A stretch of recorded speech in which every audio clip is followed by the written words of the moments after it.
You're part Finnish. Yes. I'm part Finnish. Come on. Yeah. Oh, so let's hear it for this Finland. is going to be a beautiful Do you guys moment. do like a song or something? Watch this. Is there like a Finnish song? This will be a true test, and I'm not doing this just like, hold on. The interview. He's already taken the clothes off at the beginning of the interview.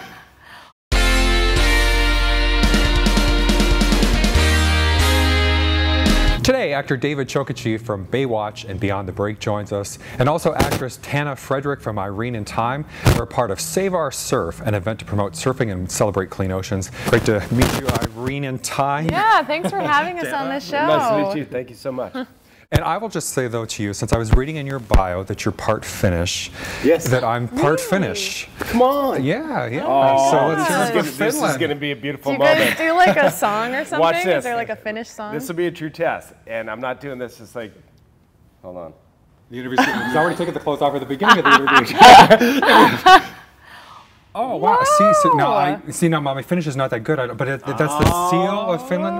I should know. I've been there. Is that? See, yeah, it's like a word that the country is like rallied around, and it has a lot of like history. And when the Russians were trying to invade Finland, you know, that's a big. Even today, that's a big deal over there. The Finnish basically like rallied around it, and so what does that mean though? What is that the word it's for like Finland? inner strength. It's like metal, tenacity, perseverance. It's like multiple meanings. Like they believe they could sit in a sauna long. So you really are Finnish. I mean, you're into the. My grandmother was born in Helsinki, and my mom is like so proud of her heritage. So, and it was kind of cool. Like sisu is a beautiful word. Like if you Google it, you'll be like, it just goes on and on. Oh. Yeah. Well, I didn't get the tattoo, but I did go there. Oh, that's it. and just so you know, too, when I was there, they kept mentioning, they said, oh, Pamela Anderson from Baywatch. She's from, in fact, she was there. My family that I'm descended from, my father's side of the family is from the western coast, and apparently she is as well.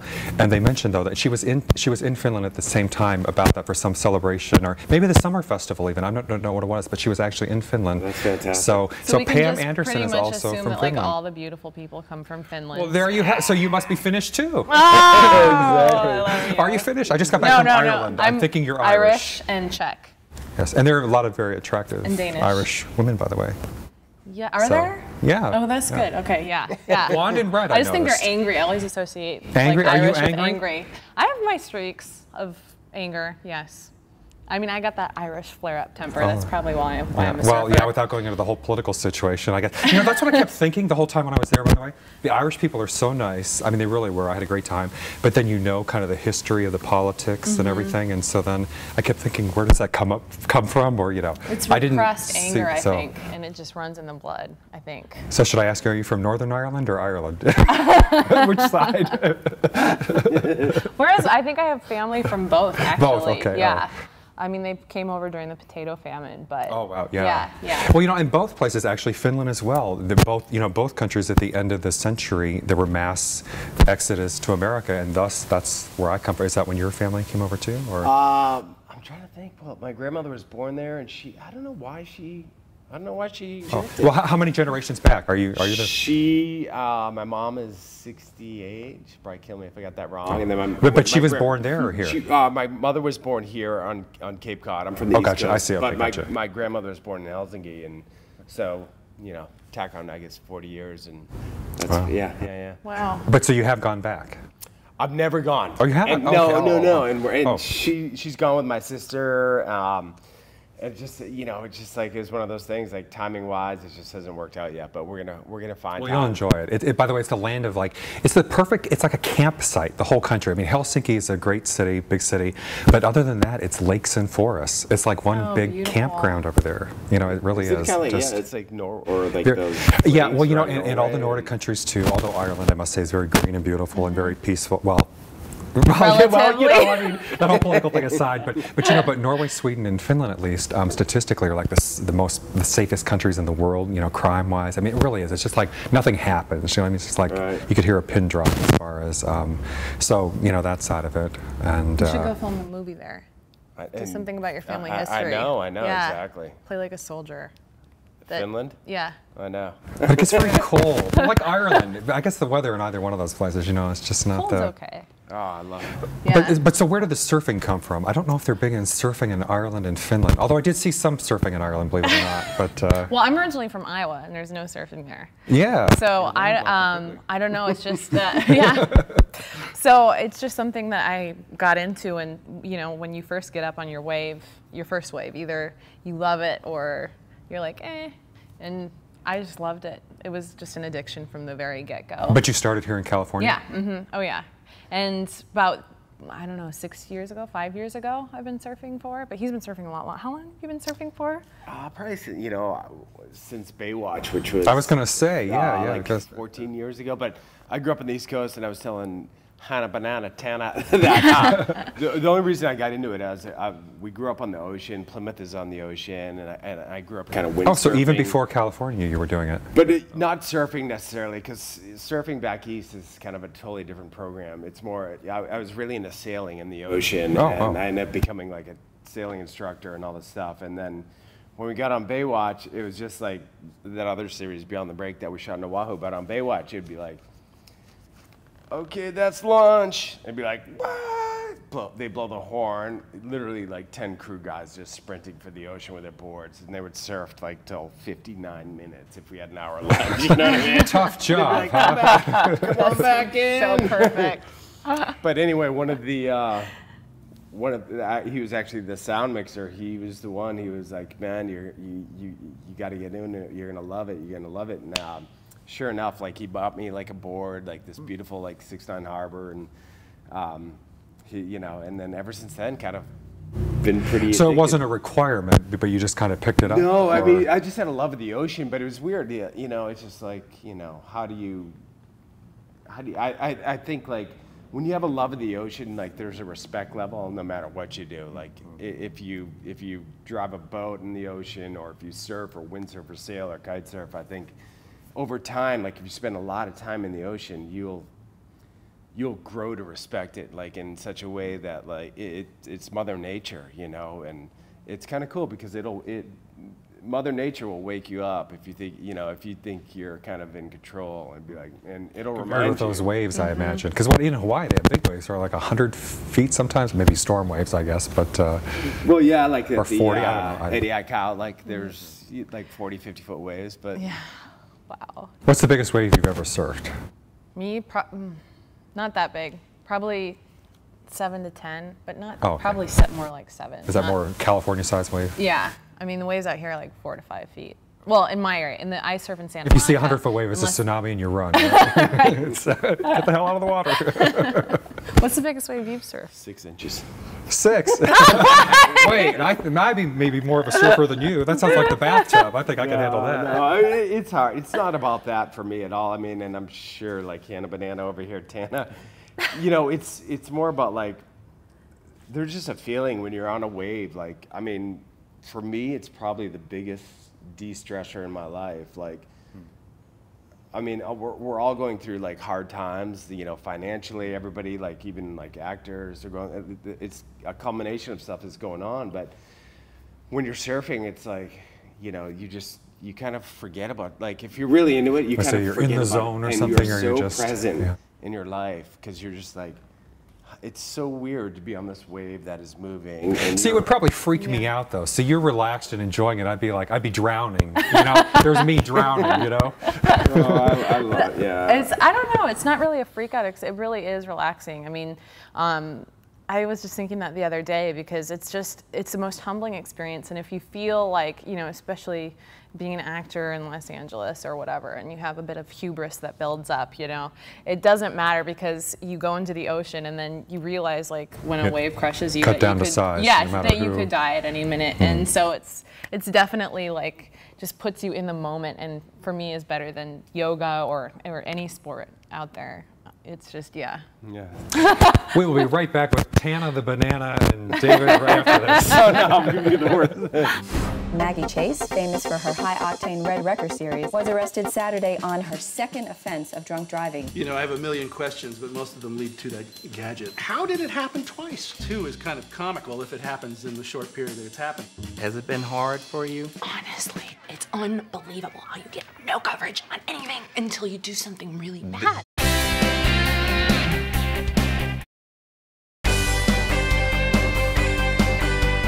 And we are back with David Chokachi and Tanna Frederick from Irene in Time. All right, I should say, besides being a surfer, you have actually taken this to the next level, and you have your whole Save Our Surf. Yes, Project Save Our Surf, which I founded 3 years ago, is going on in Huntington Beach on the 19th and 20th. And it's an annual event. It's grown to, yeah, we have the bracelets, which we brought for you too, made from recycled plastic. Great. And this year, what does this entitle me to? Do I get Actually, you should induct it. It's yours. Oh, that's I'm so getting inducted good. to the Surf Foundation.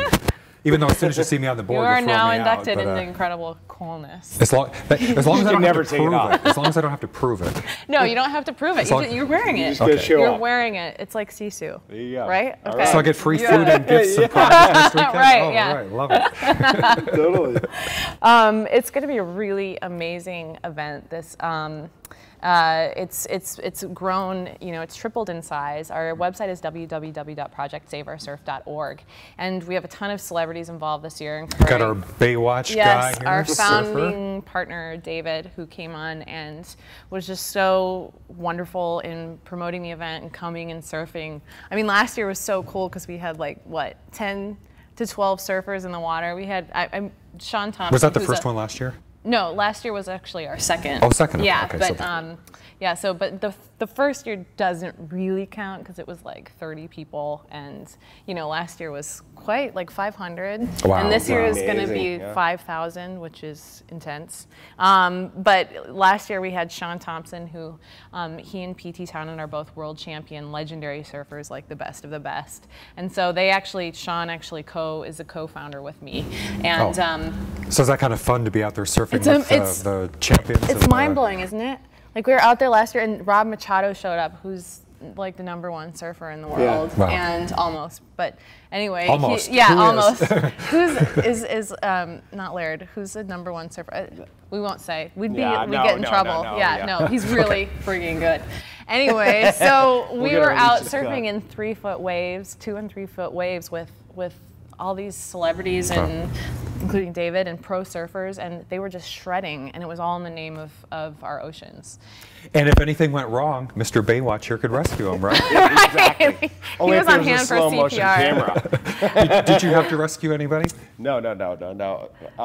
What about all those women? Yeah. I'm drowning. No, but it's this event is just it's really fantastic because it's it's like getting out there and celebrating the ocean, and especially with what's going on with the oil. I was going to say, it's so much obviously in the news right now. I think it's more important than ever that people kind of realize, humans are having an impact on our world, and whether or not it's positive or negative is yet to be determined. But at the rate we're going right now, it seems like we're skewing on the negative side. And so then when you bring out a bunch of people like Hannah Banana and a bunch of pro surfers like Rob Machado and a bunch of actors and celebrities, and they're all there, they're not there to get the free gift bag. They're there genuinely to celebrate the ocean and represent the fact that we need to pay attention, clean up our beaches. If you go to the beach, pick something up and take it away with you. Or have you seen more interest in it since all of this happened with BP? Oh, definitely. And we are actually, Project Save Our Surf is actually, we're going to be implementing our next phase, which is Gulf Alert, and taking trips down to the area and help clean up. And because there's so much volunteer work that you can do, and the really important thing right now, I think, in the world is grassroots organizations that are not affiliated with any political organization, don't have ties to oil companies. These are the people whose voices are going to be heard right now. And basically the people who are stepping into action are groups like ours who are saying it's not okay, we don't have as much money as this organization, but you know what, we have a voice, and you have to listen to us now because we're on. I really wonder if this is going to be kind of a watershed event, because people seem to be really upset by this, and maybe it really will make a real political difference. It's really making a huge dent, and no longer can we separate the workings of politics and environment, because this is affecting everybody, not just on an environmental level, on a financial level. people have died from this. There are unemployed families. The repercussions are affecting not just the environment. Unfortunately, it takes affecting people's livelihoods as well in order for us to pay attention to the ocean. But that's okay, as long as everybody's taking action right now. And this year's beneficiaries, it's Heal the Bay and Surf Rider Foundation. Anybody else? And Inside the Outdoors, which is a children's organization with the Orange County Department of Education that takes inner city kids out to the environment to the wilds of California and teaches them through programs, camping programs, and science experiments. So cool. Yeah. Great. So well, it all comes from education and working with kids too. So that's another great cause in itself. Exactly. When you mentioned Heal the Bay, though, I do want to say, we were talking about the Gulf, but really, I mean, I always hear that Santa Monica Bay is. People say don't go in the water. It's filthy. Maybe I surfed there this morning. That's where we shot Baywatch. Is in Santa Monica. I was going to say, should you have been going to that That's water? why I'm so tweaked, man. Maybe it's better at Huntington Beach. I don't know, but there is a lot of even here it's very polluted. It was filthy this morning. However, I do want to say that from talking to PT and Sean, they say when they were when they started surfing, we didn't have a lot of these organizations, and the oceans were actually filthier. And because of programs like Heal the Bay, who are out there testing the water and educating, most importantly, and giving information about. I mean, Santa Monica is they have the top 10 bummer beaches on Heal the Bay, and number 5 is Santa Monica, the Bay, which I surf in 5 times a week. So I'm sure I'm glowing now green you said right now. the top 10 bummer Bummer beaches. Bummer, Major dirtiest bummer. beaches, in other words. But they are doing these tests. They are telling people about it. They are doing so many wonderful things to help clean up the oceans, and we're lucky we have them at this point in time, versus 20 years ago. Wear the wetsuit, right? Yeah. Head to. Actually, the wetsuit kind of traps the pollution in there. Oh, is that your ears and your eyes mostly. That'll pretty much keep you a little bit healthy. Mm-hmm. But it's about, I think for all of us, I hope to have kids someday, and I want to pass on. If there's good anything I can, genes and not genetic mutation. not even good genes. I just want to pass on an ocean that they can go have fun in instead of something that's totally polluted. It's not fair. It's not fair for us. So we need to step up, and so thanks to Hannah Banana here who started this project Save Our Surf, which is awesome. And how much did you raise last year? Last year we've raised $200,000 so far. Great. Yeah. So this year we're going for more, and actually the donations are rolling in, and because we're around annually, and it's a year-long project. It's great if people can go on the site, check us out right now, go to our action button, see what they can do. We have projectsaveoursurf.org, and they can write letters to Obama. They can sign petitions. Just even donating $5 to us or buying some of the merchandise. We have great T-shirts, we have bracelets, we have tennis shoes, and that all goes 100% to our oceans. So we appreciate any, of course, financial support, but also we just want people to participate with our organization. It's not just for surfers. It's for surfers and it's for the community. And that's why we have this event that involves the community. And we have music, we have stuff for kids going on, sandcastle building and professional kite flying mural painting and 6 bands and this whole eco village. And the majority of the people who are a part of our organization are not surfers. So, it's just— That would be me. I'll be there, but I won't. So that's why you're an honorary cool PSOSer. But You're in the crowd, man. Yeah. Well, I'm looking forward to checking it out. But it's a 24-hour surfathon. So 24 hours. Yeah, so we'll probably get you out there. What do you think? 3 a.m. When's the most sharky hour? 2, 3? Whenever the Coast Guard and the lifeguards are present is when I should be there. We will be right back with David Chokachi and Tanna Frederick.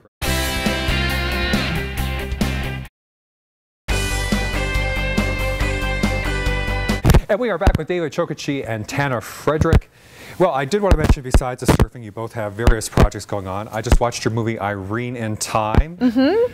And so every young girl or every woman is looking for daddy, apparently. Is that what it is? I mean, that's the premise of the film, yeah, and that your relationship with your dad can kind of affect your future relationships with men, depending on what that relationship was built on, My character, unfortunately, has a total father complex, and she can't find any man who measures up to her daddy. But then some of the other women in the film, you know, had a negative relationship with their dads, and so they tend to go towards. But even hearing people talk, you know, because at first for the movie I was thinking, no offense, but I was thinking, is this getting a little bit weird as far as like they're too fixated on their fathers, you know? Right. I mean, you know, like the one woman said, you know, like you want maybe somebody with the qualities, but you don't want to date your dad, but you're kind of wondering, you know, whether. Right. But I had a divorce attorney on a while ago, and actually he said that same thing, and I thought, I'll be damned when I watch this movie that like a lot of women are looking for their father. They really are, and that brought and it was really cool to do this movie because women would walk out of the film and like call their fathers, or they would come up to me crying and like embrace me and say, I had such a bad relationship with my dad. Well, it was good and bad because it brings up, you know, it wasn't like an easy fix kind of movie where, yay, everybody's happy. It just, because, I mean, I'm not going to tell you how it ends, but you already saw how it ends. And, you know. I know how it ends. But yeah, it was, but a lot of women, it just, at least they started voicing their, I like when art can bring up conversations and bring up emotional confrontation in people, and that's why I do it, you know. So to be able to have women walk out of it and deal with their fathers and their relationship to their fathers was cool. I mean, without getting too personal, was there anything? Well, you know, you weren't the writer or director in this case, not that you have to be, but you were acting in it. Assisted in the writing. Oh, you did assist in the writing. Yeah, okay. but I have so no was this anyway? father issue. No, okay, my no dad no is father awesome. Issues. We're like best friends, and again, that could work to my detriment because he's so great. Like I put him up on a pedestal for sure. Yeah. I thought it was interesting though. This was actually directed by a guy, and I think he. Yes, Henry Jaglom has directed 16 films, and they all have either they're about show business in a sort of like Woody Allen type of way, or they are about women and their issues. He directed Eating, Baby Fever, Going Shopping, so he addresses women's And he dedicated issues. to it, I think, to his daughter. To his daughter, to my Sabrina, daughter. So I yeah. wondered whether he, you know, has seen that in his life as well. I mean, like whether. In a good or bad way. I mean, I guess you can be on the receiving end if you're the guy and the woman's looking for their father, you know, if they think you are or aren't the father. Yeah, well, he enjoys discussions with women and finding out and getting into their psyche and figuring out what makes them tick. He's very fascinated with that, and because he had a close relationship to his mother. So, you know, he wanted to do that content for a long time about fathers and daughters, and so it was a great it was a great cast. Victoria Tennant and Lanre Adiwu made his first big movie premiere in that, and it was a great film. And then we have another film coming out. Right, and you got November, Hollywood Dreams. By Hollywood the way. Dreams, and we have a sequel. The to sequel that is called Queen of the Lot, and that's with Noah Wyle. Noah Wyle. And then another great cast. Henry has these wonderful. He plays your father. No. Noah Wyle. No, or your father figure. I don't know. No. No, he plays my love interest. Love interest. Okay. Yeah. But you're looking for daddy, though. No, this. Sorry. That movie will stick with me for a long time. I'm so glad. I'm so glad. That's really cool. See, I like that it affects you in some way, either negatively or positively, as long as it sticks to your guts. No, I just think it really made me aware, though, of how big of an issue it really is, though, for a lot of people, apparently. Yeah, you know. a lot of women. A lot of women. And you, Mr. Baywatch over here, I know you've had, Beyond the Break, and you've got actually a surfing movie coming up, to go back to our surfing subject as well. Yeah, that probably doesn't sound too good, like Beyond the Break. Well, see, surfing has served you well now that you know how to do it. No, it has. I actually did a series for TNT, and my character in the series, even though we were playing New York City detectives, I played a big wave surfer. Like, that was my backstory. Like, there's a poster of me and my character's like. Well, hey, if you make a living off of it, you know. I'm just gonna stay to the beach, forget everything else. There are worse things than getting paid to surf, you know, on camera or off. That's amazing. No, it's really cool. And yeah, so I mean, it's kind of like a big movie, Soul Surfer, that's coming out. It's the Bethany Hamilton story about the young professional surfer who lost her arm, and I played literally. I just kind of it's kind of funny because it's the same creators that did Beyond the Break. This guy Sean McNamara and David Brookwell. So at first they were like, I don't know, he's too young, whatever. And I was like, come on, just let me come in there and audition, man. Let me come in. And then, sure enough, I went and auditioned for the dad, and then Dennis Quaid ended up playing the dad. Oh. And I'm like, skewed a little bit older. Yeah, a little bit different. But it was really cool. Sean, actually, and David and the company, they reached out to me, and they were like, hey, at first they were like, do you want to play this like surf executive? I'm like, no, man, no. And then, but I was like, yeah, man, there's the role of the paramedic. He's like kind of first on the scene, and you know, the uncle takes her out of the water, but he's in charge of everything, like doing all this stuff and keeping her tourniquet, giving her IV, and I kind of ran with it. I created all this stuff and worked with the paramedic. Well, I was asking you during the break, whether I mentioned, you know, when I interviewed Kelly Packard from Baywatch, she said they actually had training. Did you have training for this and for Baywatch for how to, can you really do that, or are you just making it up? No, we really trained. Yes. Oh, okay. So if I faint right now or something, you know how to, if I have a heart attack, you know how to do CPR or something? I could probably do something to bring you back. Okay, good. Okay, well. No, but it was just like it was just like a kind of a funny story. As like an actor, you're like, yeah, okay, I'm auditioning for the dad, then it's Dennis Quaid. But it was cool, like Helen Hunt's in the movie, Kevin Sorbo, Anna Sophia Bush, a really good friend of mine, Ross Thomas, and you know, just it was like fantastic, like, and just to be a part of something that is, I think it's going to be a beautiful story. It's an amazing story. Yeah. I mean, it's an amazing story within itself. Exactly. About like, how and if, I mean, you've probably seen her surf, and it's crazy. Have you ever? I haven't seen her surf. I've seen pictures, but like, I mean, surfing like without an arm is almost it's just really hard to imagine. You know what I mean? Because you know, waves are coming in, and she's not surfing Malibu. She's surfing Sunset over in Oahu or over in Kauai. You know, she's surfing major waves, and she can still get out there like through the surf line. You're just like, That's incredible. It's beautiful. That's it's incredible. Awesome. Anyway, you see, so it's like stories like that where you know, you get to be a little part of that, and then you get to go kind of translate it with what we're doing here, like next weekend, and it's cool. I really think, you know, and I think we're all on the same page. It's like now more than ever, it's almost like the 9/11 effect. It's like it's time to step up for the environment.